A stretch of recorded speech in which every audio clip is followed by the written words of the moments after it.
What's my SatAttack squad? It's your boy SatAttack. When y'all see the title, man, we just got done right to AMP. If you want to check that video out, Silent Library. We're about to check out this coffeehousecrime. The killer who changed her face to remain hidden. 34-minute video, bro. Y'all better hit that like button, or y'all better hit that subscribe button or like button. I'm gonna ask for one of them. But hit that subscribe button. Bro, 2K, man. We out here every single provide week. A lifetime of happiness. However, on the flip side, it has the ability to turn desperate people into the most barbaric of animals. It was when Caitlin Armstrong found out that her ex-partner had found love elsewhere that it sent this otherwise seemingly gentle woman into a seething hatred. What she would do next was horrific, and it devastated friends, multiple families, and the entire cycling community across America. Her actions would force her to flee, and she would remain at large for more than a month. And shockingly, it was during this time that she would do almost anything to remain undetected. Good morning, that she would do almost anything to remain undetected. Her? Damn. Good morning, good afternoon, or good evening, folks. My name is Adrian, and welcome back to Coffee House Crime.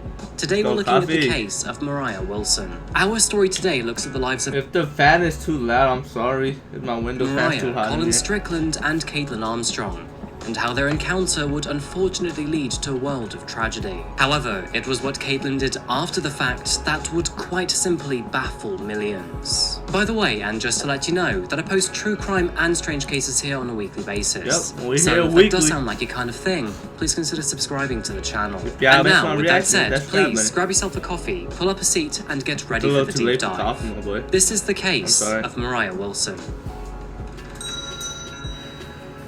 Case of Mariah Wilson. Good morning, or should I say howdy, Texas. Nope, Found towards the center of the Lone Star State, intertwined with the Colorado River, and emerging from the Blackland prairies, we find the well-known city of Austin. The folks here I guess it is morning. 1 o'clock in the morning. Are friendly, the food is Tex-Mex, and the weather is very, very warm. And on the note of the weather, did you know that Austin receives an average of 300 days of sunshine per year? This makes it one of America's sunniest cities, and is one of the many reasons why it's growing so quickly. With a population just short of 2.5 million residents, the metropolitan area is expected to pass 4 million people by the year 2040, which means that Austin must be doing something right. The city's economy is mainly driven by high-tech industries such as pharmaceutical, biotechnology, and IT. And interesting side note, but as of today, there are more than 300 companies in Austin that specialize in AI. All of a sudden, this is sounding like the perfect place for the Terminator. Drive around the city and you will likely see bumper stickers with the slogan, "Keep Austin Weird." It is a slogan used to promote local businesses, remain different, and perhaps even justify their breakfast taco. I've only been outside of California one time, and that's to India like 13 years ago, so... Hey, Texas, Austin, Texas. Now, I know you Americans are quite particular when it comes to the word tacos. Honestly, I'm split right down the middle, because in Mexico and here in the UK, it's taco. I'm not even hearing what you're talking about that day. I'm split right down the middle, because in Mexico and here in the UK, it's taco. Anyway, with over 400,000 of these stickers sold statewide, I'm fairly confident you'll find it on a car or two. And it's in the year 2021, if you looked slightly past Austin's cars and towards those cycling by their side, that you may have found our three main characters in today's case. We begin this story with those who were first together.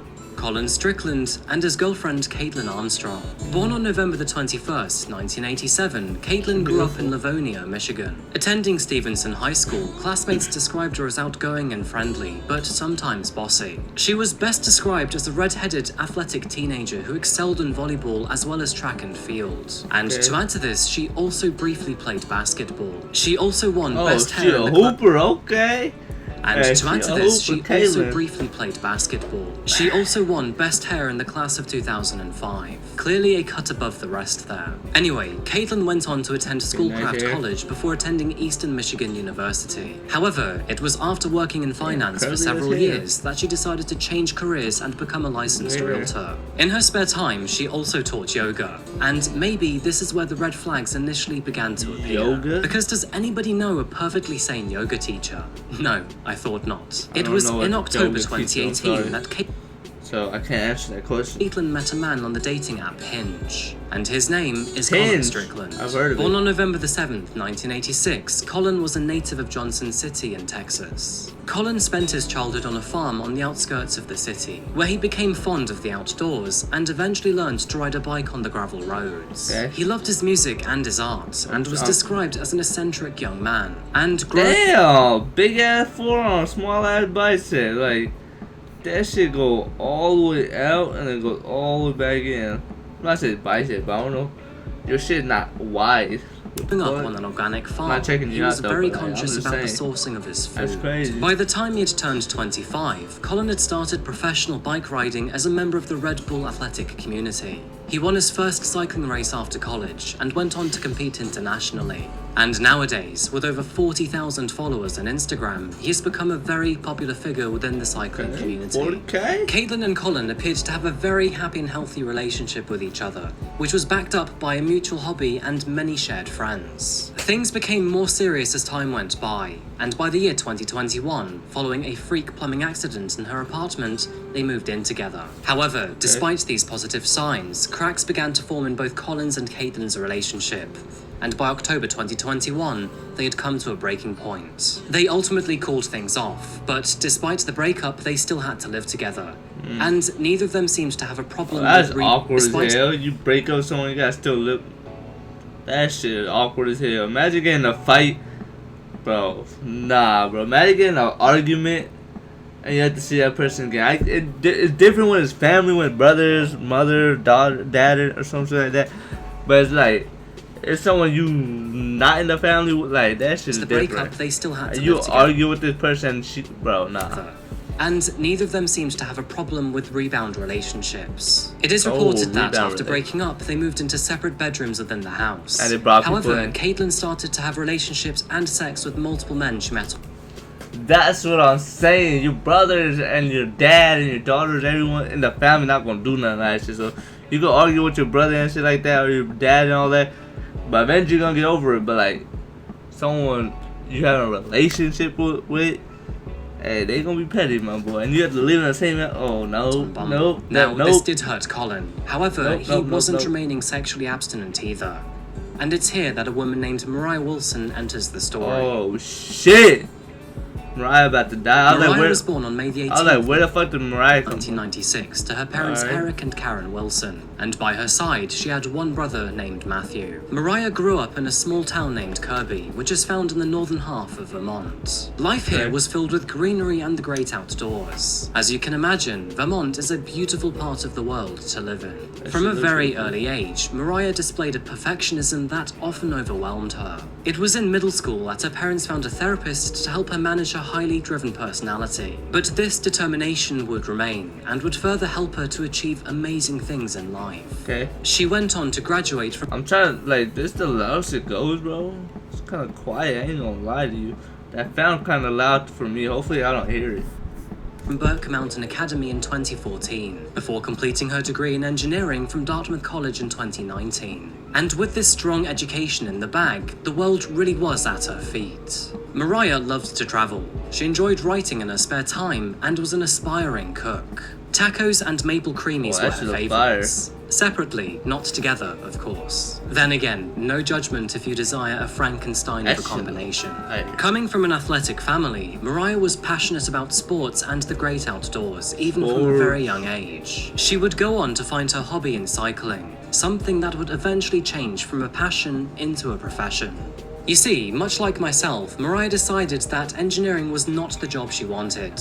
Or at least not the one in her early 20s. She was a demand planner for a company named Specialized. However, after getting I'm not no engineer, but I feel it, but I don't know what the fuck I'm about to do on my life right now. But y'all get that subscribe button so I can blow up with the reaction shit, you know what I'm saying? The corporate structure and all of the bullshit that goes with it, she became a professional cyclist instead. Mariah became a well-known gravel cyclist, and to add to this was a nationally recognized junior skier. And incredibly, after just 2 seasons of gravel cycling, she rose to the very top of her game.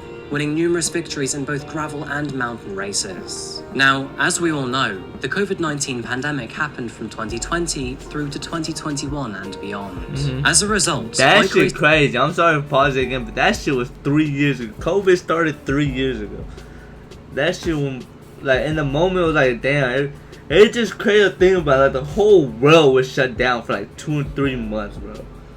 Like, people passing away and shit like that. 2-3 months, people didn't have no work, no school, and none, just chilling at home, just from, like, you know what I'm saying? That's crazy to think about, that we lived through that type of time. However, Mariah found that working from home gave her more time to train and improve her performance. In November 2020, she headed off to the proving ground for American endurance races, to a place that many of you may know from a previous video of mine. Of course, I'm talking about Moab's White Rim Trail, a 100-mile loop through the canyons of Colorado and the Green Rivers. Completely self-supported, carrying only a hydration pack and 2 water bottles, Mariah Wilson completed the loop in just under 7 hours, setting a new record for women. Hello! Okay. I'm here with the fabulous Mo Wilson. You are, like, ready. I'm ready, yeah. I'm so excited to be here. Feels like the first big race of the year, so yeah. It is. Ready to kick it off. What do you got on the deck? She seems so like joyful. It's hard to like wrap it up in a few sentences. Definitely, I mean the whole Lifetime Series, the Grand Prix is a huge target for me. I would be doing most of those races anyways, but to tie them all together, I think is going to be really exciting and a fun way for everyone to follow along. Yeah.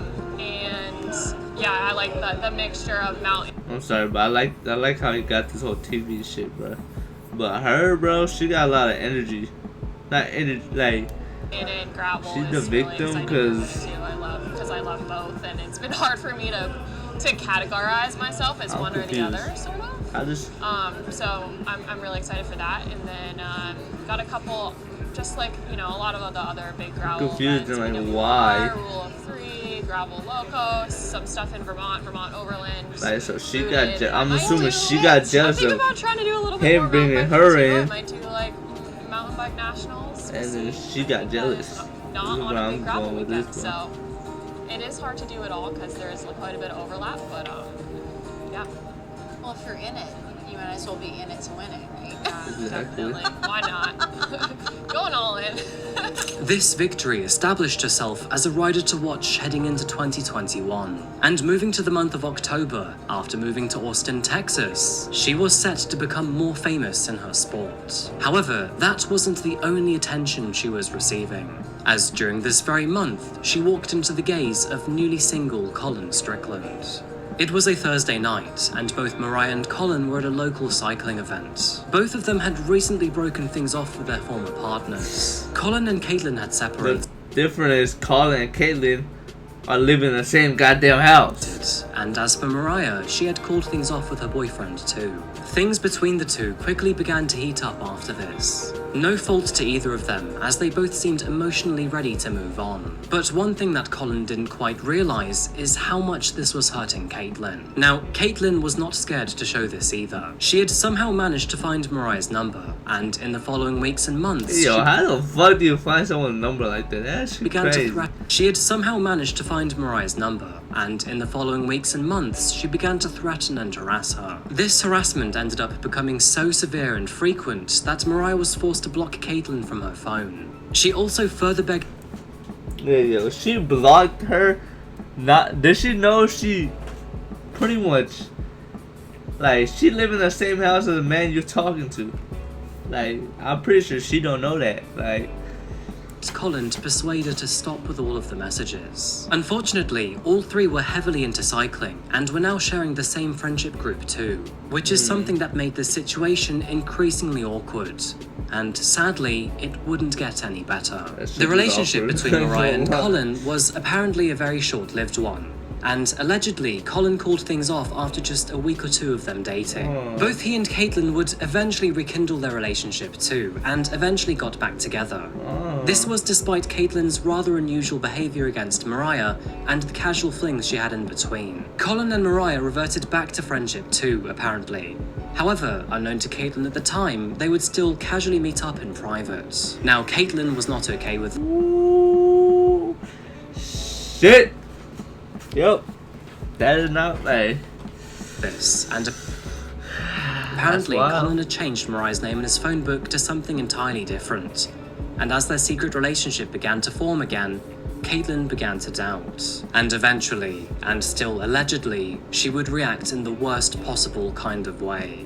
Murder. May the 11th, 2020. Like, how you gonna go back with someone and then go back with the one that she just about? You know what I'm saying? Like, damn, May 11th, 2020? 10 p.m. That's when the the middle of authorities were COVID. That's the called start of by COVID. a very distressed woman. She claimed that she had just returned when the May the 11th, 2020. The time was shortly before 10 p.m. when the authorities were called by a very distressed woman. She claimed that she had just returned home to find her friend motionless on the bathroom floor. Authorities responded to the call immediately, traveling to the address located near East 7th Street, just east of downtown Austin. And it was when they got there that they witnessed a very terrible scene. A young woman in her mid-20s was found deceased. She had been shot multiple times from a very close range. It was with great sadness that the body was identified to be Mariah Wilson.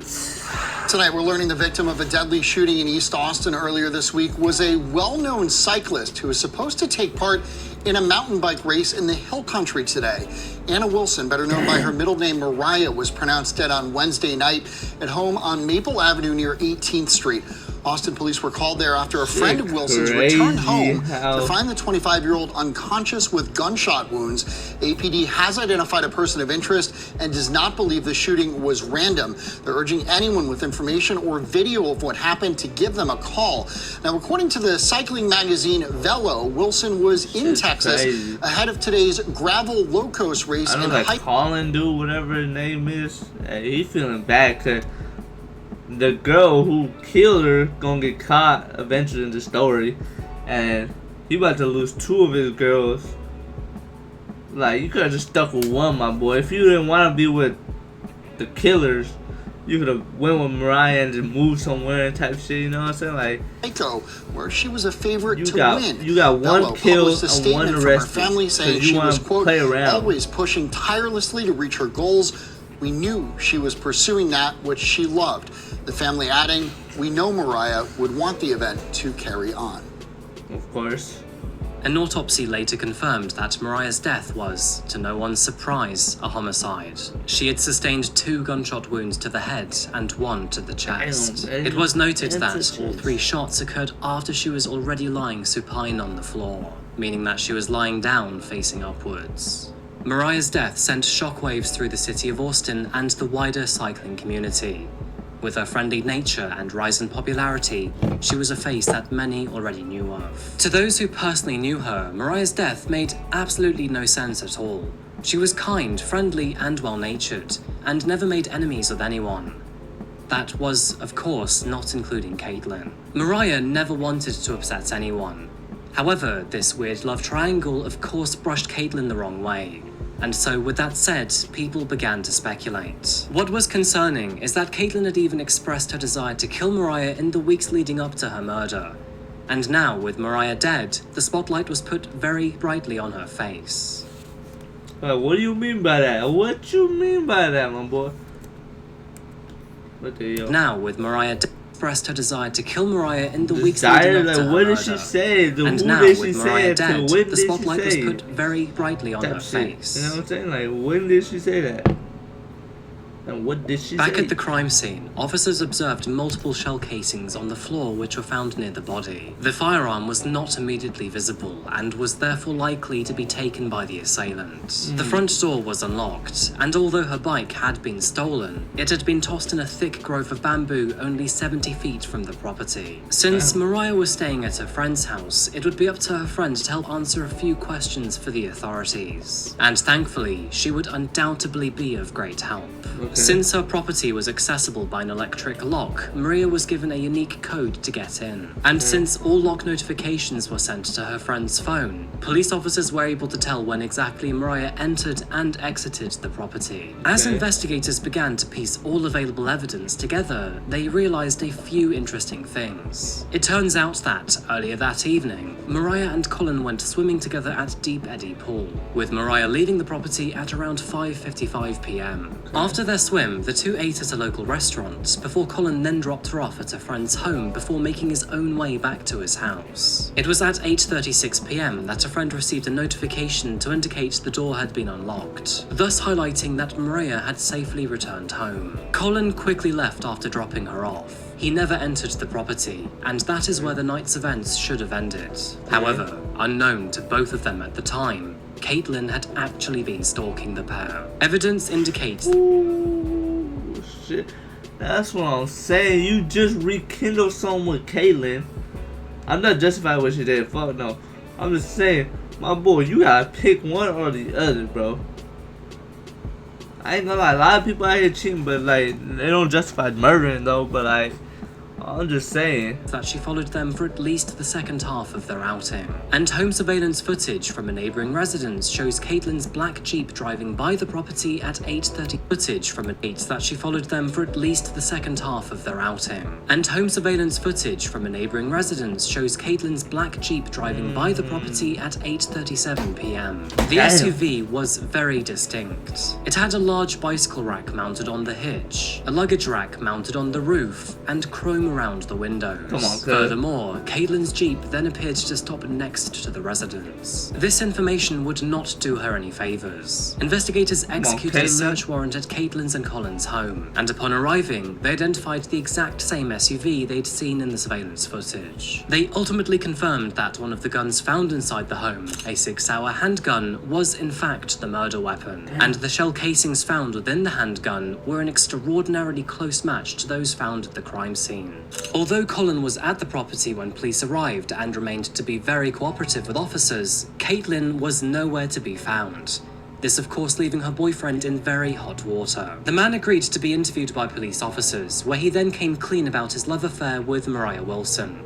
However, he made it very clear that he had nothing to do with her murder. He told them that he'd met her for swimming and then for some dinner. However, the evening remained very PG and he never went inside the property. However, he did admit to lying to Caitlin, because shortly after leaving Maria, he sent her the following text message. "Hey, are you out? I went to drop some flowers for Alison at her son's house up north, and then my phone died. Heading home, unless you have another food suggestion." Getting home at around 8:43 p.m, Caitlin was initially nowhere to be seen. She did return about half an hour later though, at 9:21 p.m. These were not the only details revealed by Colin. Bro, imagine killing someone and going home to someone. Like, you know what I'm saying? Like, she gotta be acting a little different, you know what I'm saying? Like, you just kill someone, bop, 3 times, like, bro. However, he also admitted I'm just imagine how Caitlin's trying to go along with it. Like, you just killed someone, you clearly hide your face or change your face. He'd purchased 2 firearms in December 2021. Crazy, One of those was for if I kill someone, knowing I killed someone, and just running on the, like, you being on the run type shit. Springfield Arms EMP, and as for the other, a 6-hour Every cop I see, bro, and that's predictably, like, hey, yo, both of these were found at the property. With a growing level of doubt surrounding Caitlin's supposed innocence, and the authorities looking into her profile, it was realized that she already had an outstanding Class B warrant for her arrest. Right. Now, this warrant was not related to the case, and involved some unpaid bills that she'd incurred for Botox treatments multiple years prior. However, after being located and arrested, it was determined that the Class B warrant was not valid due to her birthday being incorrect. But during this time, and while in custody, she was asked about Mariah's death and her connection to her and Colin. After being asked if she had heard what happened to Mariah, she rolled her eyes and nodded. And when confronted about the surveillance footage, she merely claimed that she didn't know. Frustratingly, with an incorrect arrest warrant, she was released with no further questions asked. But what officers found in the coming days would cast a long and dark shadow veto over Caitlin Armstrong. An affidavit released by the Austin Police Department highlights that on May the 13th, 2 days after Mariah's death, a tipster admitted that Caitlin and Colin were in an on-again, off-again relationship. This tipster, nicknamed Jane, also highlighted that Caitlin had become furious and shaking in anger at Mariah. She admitted that she wanted to kill her, and how she'd recently purchased a firearm or was going to. Text messages which were recovered from Mariah's phone also suggested that both she and Colin still had feelings for each other in January. One message read, "Hey, so I would like to talk to you at some point. I had originally texted you on Friday, but it appears my texts aren't going through again. This weekend was strange for me, and I just want to know what's going on. If you just want to be friends, then that's cool, but I'd like to talk about it. Cause honestly, my mind has been going in circles, and I don't know what to think." Over the following days, surveillance footage recovered by the APD would confirm that Colin had in fact left Mariah's at 8:35 p.m. and was therefore not her assailant. Surveillance cameras would also confirm that the SUV's license plate was in fact Caitlin's, therefore making her a prime suspect. To add to this, a ballistic test that reviewed the shell casings found at the crime scene confirmed that the firearm found in Caitlin's possession was very likely the one used to murder Mariah. Caitlin seemed to go off the deep end after this too. She moved out of Colin's home, cut all contact with the friendship group, and deleted all of her social media profiles. She also sold her black SUV and began to ghost all of Colin's messages despite owing him a large sum of money. And on May the 17th, 2021 came the next big surprise. Because after releasing a homicide warrant for Caitlin Armstrong, the authorities learned that she had disappeared. This morning, U.S. Marshals leading a coast-to-coast search for a murder suspect who hasn't been seen in more than a week. 35-year-old Caitlin Armstrong is accused of fatally shooting professional cyclist Anna Mariah Wilson. Police say on May 11th, officers found the 25-year-old's body at his Austin home with multiple gunshot wounds. EMS shortly after arrived on scene, provided life-saving measures, but victim did succumb to her wounds. Now, as investigators piece together what may have led to Wilson's death. Like, all that boy Colin had to do was like, hey, I don't want to be with you, I want to be with Mariah type shit. Like, you over here having secret relation, private, like. The search is intensifying for the missing suspected murderer. And police say that right now, Strickland is not believed to be a suspect in this crime because he does have an alibi, and security footage does not place him near the scene at the time of this crime. He is fully cooperating with authorities in this very much ongoing investigation. Unknown to the rest of the world, surveillance footage captures her boarding a flight to Austin Bergstrom International Airport. Wearing white pants, a blue jacket, and a black protective and a mask, bro. At this time, everyone's wearing a mask at this time, bro. That is the crazy part. Like, this is the time to get away with this type of shit, cause you have to wear a mask, and a lot of people look like her type, like, you know what I'm saying, like blonde, like, you know what I'm saying? Face mask as she boarded a plane from New York City. And on May the 18th, which was one day after the homicide warrant had been issued, she travelled to LaGuardia Airport. Since she had stolen her sister's passport, the authorities never realised that she had fled. And just like that, Caitlin Armstrong, the authorities never to LaGuardia Airport. Since she had stolen her sister's passport, the authorities never realised that she had fled. And just like that, Caitlin Armstrong appeared to be free. Hey, I would have went to fucking India, fucking Mexico or something. I would have been out of here, bro. Like, how'd she get caught? I would have been in Mexico, I would have been in Cuba, I would have been away from the pain, I would have been in Paris, I would have been in India. Caitlin appeared to have found refuge in a home away from home. Costa Rica was her destination, and Santa Teresa seemed like the perfect choice. Required her destination to have found refuge in a home away from home. Costa Rica was her destination, and Santa Teresa seemed like the perfect choice. Requiring a 3-hour drive and a 2-hour ferry to get to the nearest airport, it is a remote part of the world. It is here, amongst the expansive beaches and mountainous rainforests, that tourists and locals find surf bars, beach parties, surprisingly fancy bakeries and cafes, and a very laid-back atmosphere. Teaching yoga and sipping margaritas by the poolside, she earned extra money through part-time work at a hostel. Nobody knew who she was. Caitlin had cut and dyed her hair, and even changed her name to Harry. And taking it one step further, you get caught though, like, He had plastic surgery done to her face to alter her appearance. You got surgery, change your name, in a whole different, like, what? Nose job costing over $6,000. The Damn, nose had you to do spent $6,000 now, but it was a good start in evading the law, and it seemed to work too. Local Costa Ricans said that Ari appeared to be normal and was just a typical Westerner that fell in love with paradise. She became good friends with a man named Teal Ackerson. He remembers that she was wearing a bandage on her nose, though she shrugged it off to a surfing accident. And despite the wanted posters which were floating around the resort, nobody actually recognized her. During this time frame, she stayed at Don John's Surf and Yoga Lodge for less than $20. Oh, so I would have been snatching all those goddamn posters out. That middle of the night, snatching that one poster out. That poster. Tonight, hey, no and on most evenings would party at a barbecue. However, as you can likely imagine, this carefree life came to a very abrupt stop after 43 days on the run. 3 Costa Rican police officers working with the US Marshals approached her outside the hostel. They demanded to see identification. Ari told them that she didn't have any. However, after searching the safe in her bedroom, they found Caitlin Armstrong's passports. Cool. Why you got proof of yourself? Like, I know you got, like, I get it, but like, Caitlin, bro, you on the run, my boy. You can't have Caitlin.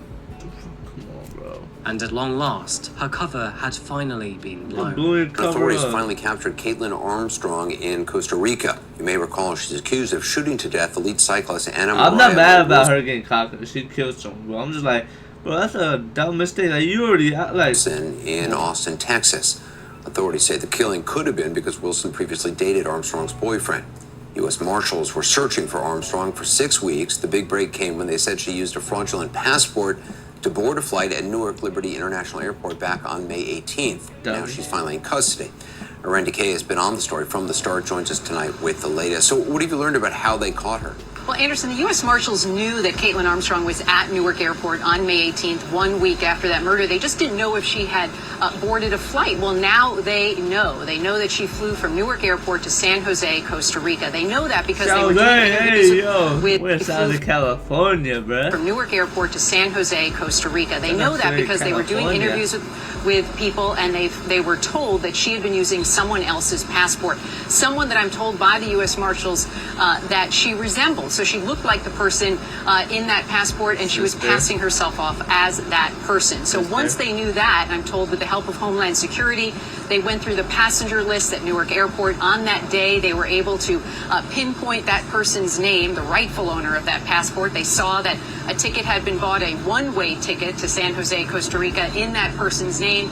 They then zeroed in on the gate that flight left from at Newark Airport, and they were able to see, according to my contact at the U.S. Marshal's Office, they saw Caitlin Armstrong boarding that flight for Costa Rica. They then reached out.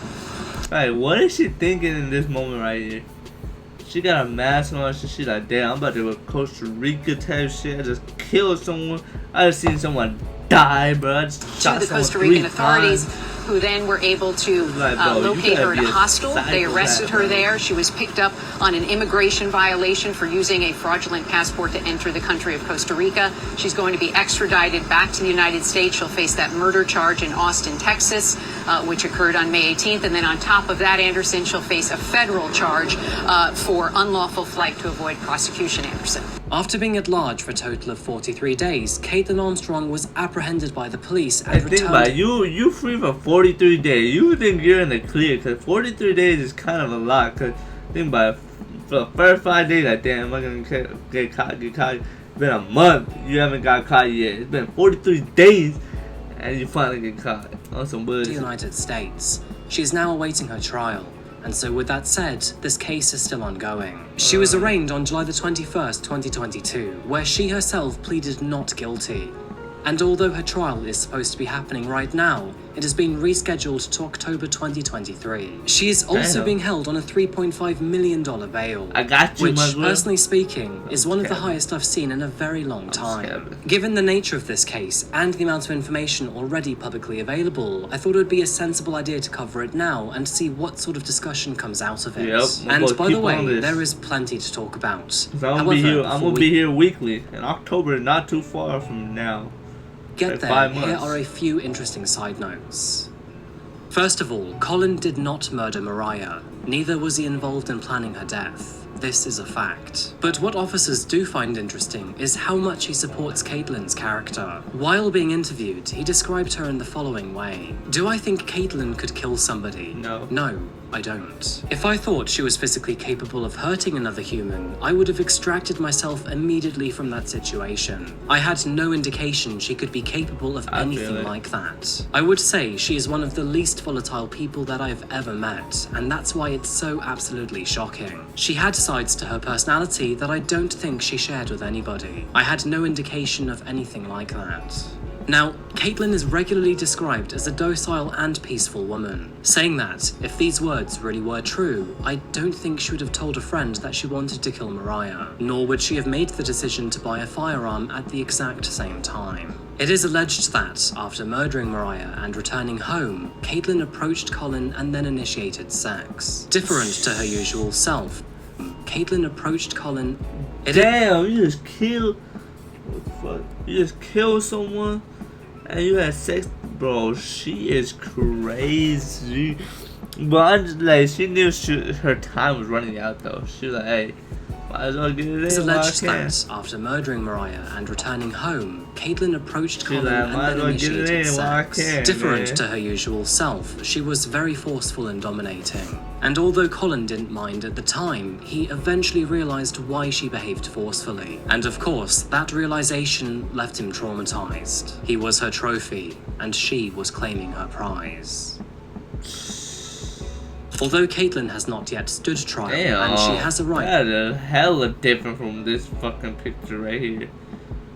Holy shit. To prove that she is not guilty, there is a myriad of evidence available to suggest otherwise. Her jealousy over Mariah highlights a motive. Her weapon at home matching the shell casings found at the crime scene highlights a means. And the surveillance footage capturing her vehicle outside Mariah's friend's house confirms an opportunity. In addition to this, there are reports that one day earlier she was spotted in the same place on her bike. And it's probably a good time to talk about the gun too. The Sig Sauer firearm was actually purchased as a gift by Caitlin's boyfriend. Colin purchasing the gun alongside his own just weeks before the murder. Colin claims that this was purely for the intention of self-defense. He believed that she deserved to feel. Bro, imagine giving your girl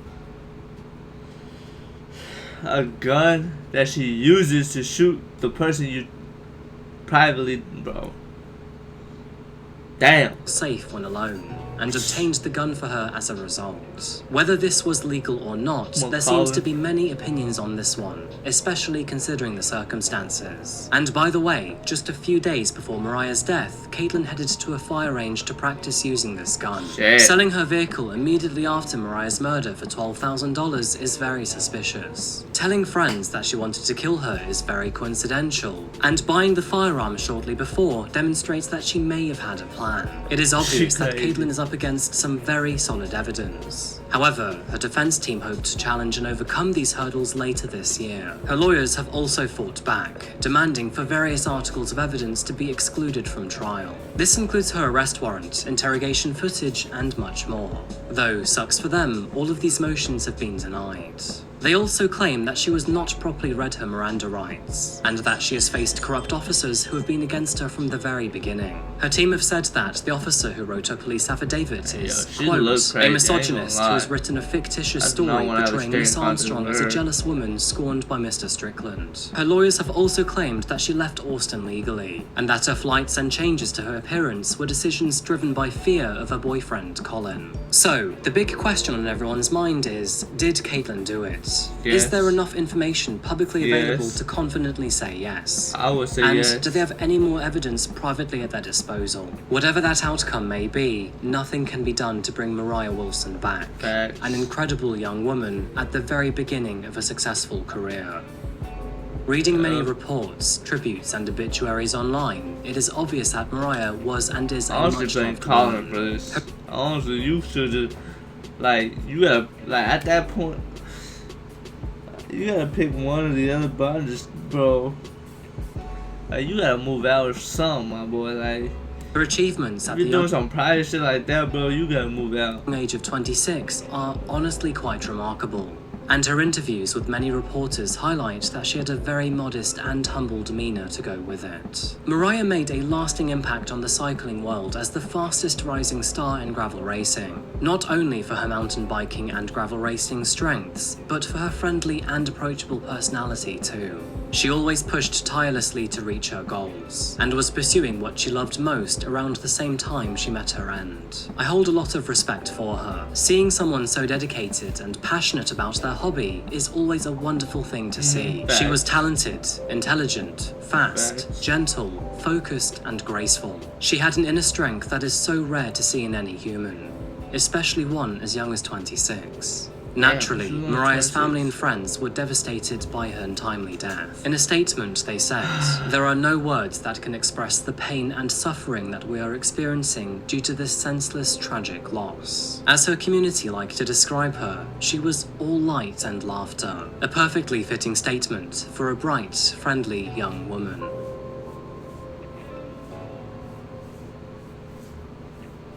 So folks, I think that just about wraps up what we currently... Nice, that's crazy. Hey, rest in peace, Mariah, man, that's crazy, bro. But, like, answer this question, I think there's enough evidence. Is it outro? What the hell? So much for watching another video today about... I feel the coffee, I got you. But damn, that's crazy. The murder that shocked the nation? What the hell is that? You dropped that. Wait, scroll. 2 months ago. The murder. What? I gotta check that one out. The murder that shocked the nation. I had to check that out eventually. The killer virgin. I checked out like 2 seconds of it clearly. But we're gonna check out some more. But hey, man, that's wild. Anything I gotta say? Damn, 41 minutes? This video was only 33. So I was talking for 8 minutes. Alright, shut up. Alright, I'm out. Be out. Just road 2K.